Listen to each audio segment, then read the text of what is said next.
Naku, away ito ha. Ayan. Congressman na nakuha ng nagsusugal. Nagsusugal nga ba o nanonood lang ng sabong ha? Pero ang sabi rito nagsusugal online habang nasa plenary dapat disiplinahin. Ayon naman kay Senator Erwin Tulfo. Nako. Senator Erwin, ayan. Baka sabihin igalang nyo ang parliament, dapat magkaroon ng parliamentary courtesy. Ayan. Pero sabi ni Senator Erwin, nasa kongreso ka. Ayan. Ongoing ang proceedings ng botohan ng speakership.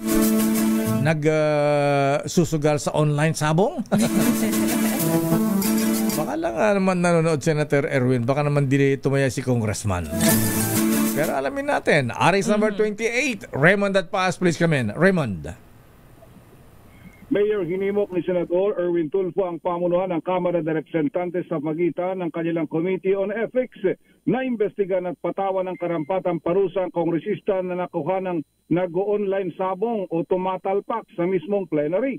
Ito ay kung hindi aamin at hihingi ng public apology ang kongresista. Ayon kay Tulfo, nakahihi ang nangyari kahit hindi ito dapat basta pinalalampas dahil pinasusweldo sila ng taong bayan para magtrabaho at hindi magsugal doon pa mismo sa plenary. Kahapon ng hapon ito nakita ang larawan at video, ngunit hindi umano ito sigurado kung sino, bagamat pakiwari niya ay nakasama niya sa 19th Congress. Gihit ni Senator Erwin kung boring ang kanyang trabaho at talagang adik sa sugal ang sino mang opisyal o empleyado ng gobyerno, ay hintayin niya na matapos ang oras ng kanyang trabaho at sa bahay na siya magsugal online. Narito si Senador Erwin Tulfo. Because pinapasweldohan kami ng taong bayan ninyo para magtrabaho, hindi para magsugal. Nakakahiya naman. You pay us thousands and thousands and then magsusugal lang. Number 2, bad example. Sinabi na nga ng gobyerno, bawal ang sugal. Bawal ka magsugal. Ba't ka nagsusugal? I hope the Congress will do something about it. Kasi nakakahiya. Raymond. Ang pahayag ni Senador Erwin Tulfo. Tumatalpak nga ba o baka naman Raymond, nanonood lang? Tumatalpak ba o baka naman nanonood lang si Congressman? Yun ang mahirap doon, Mayor. Sa lahat daw naman kasi ng gagawin talpak pa ang kasi kung minsan niya, Mayor, bihira na yung ganun, nanonood lang hindi nakikinig sa proceedings sa Kongreso. Oo, kumbaga parang bakit ka pa magsasayang ng oras na manood ng sabong kung hindi ka rin naman interesado talaga doon. So yun ang pinag-uusapan dito at swerte naman niya, Mayor, at doon pa mismo sa plenary nangyari.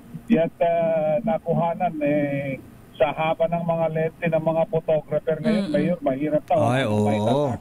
Zoom, ha? Marami talaga napapahamak sa camera. Sino bang cameraman dyan? Ba't side view lang pinakita niya? Dapat may din.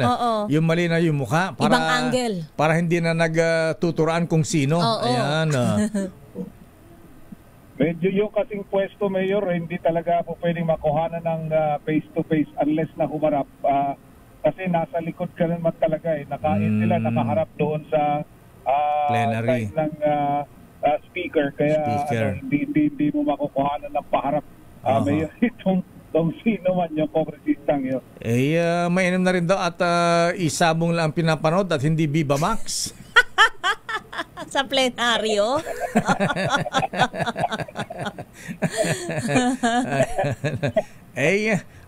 Batanggenyo ga iyon, yung kongresista. Ayun na nga pinag-uusapan. Nagkuhulaan tuloy, Mayor. Nagkuhulaan kung sino ba talaga yung nakuhanan ng picture at saka video. Wala bang row tsaka seat number para mas madaling makilala?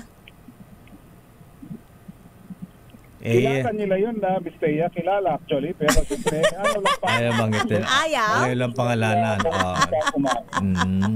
Okay, sige, abangan na lang natin kung papahinggan ng Kongreso, ng Kamara, ang mungkahi ni Senator Erwin Tulfo na disiplinahin si Congressman Sabungero. Talpakero. Talpakero. Naputol na. Oo, ni Raymond.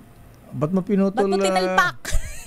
Bira, di pa tapos sisigaw pa ng Lugias si ano Ayan na. Okay, Raymond. Nawala ka na. Sa inyo, Mayor at Bistea. Ayun. Ba't ka nawala? Wala Nasaan ka awan. ba? Toll gate ka ba?